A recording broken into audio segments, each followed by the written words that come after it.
if you look at the visual arts, if you want to have an overview of what happened in the visual arts, if you go to a good museum, all the paintings are there for you.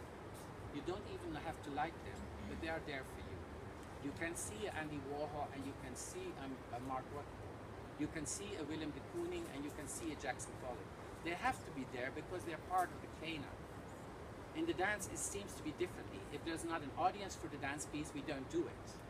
For me, it's much more, all these choreographers are around, they know what they have to say, they know how to say it, and you should be aware of what they're doing.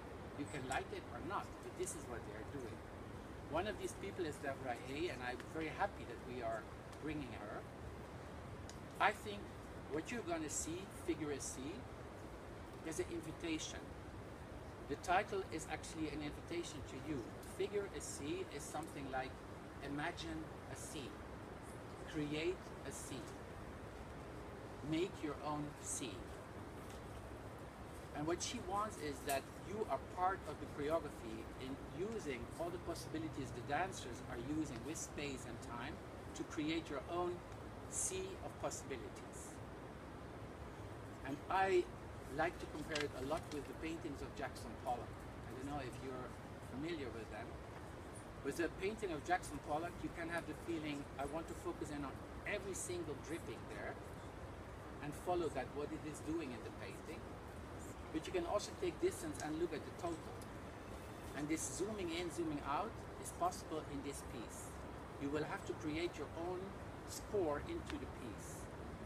And the same thing that happens a lot with Jackson Pollock paintings is everything is there just thrown out at randomly. And that's great that it creates that feeling to you. But I can tell you, everything that is there in the painting has to be there. And that's the same time also happening in this choreography. There is nothing that should not be there. So everything has its place, everything is decided, and everything is there on purpose. Deborah created this with 21 dancers. We only have 16 dancers in the company, so I had to be smart on finding 5 more. And there's where I asked my friends to help me out to contribute in this production, either by providing us with another dancer or with the possibility to hire another dancer.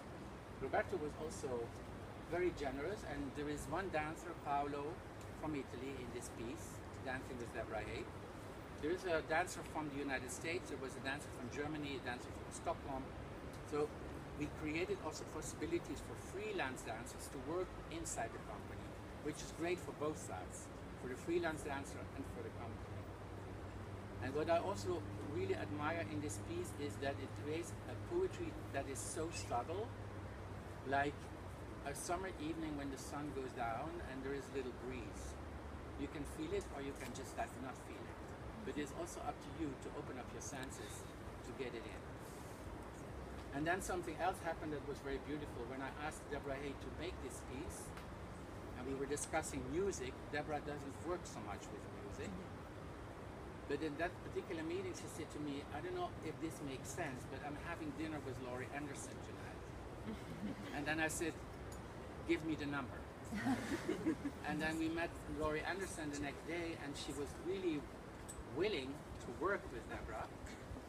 But she said, I have worked with Deborah in the studio, and whenever I propose music, she would say, turn the volume down, turn the volume down, turn it more down. And at one point, Laurie Anderson said, Deborah, there's no music. What you hear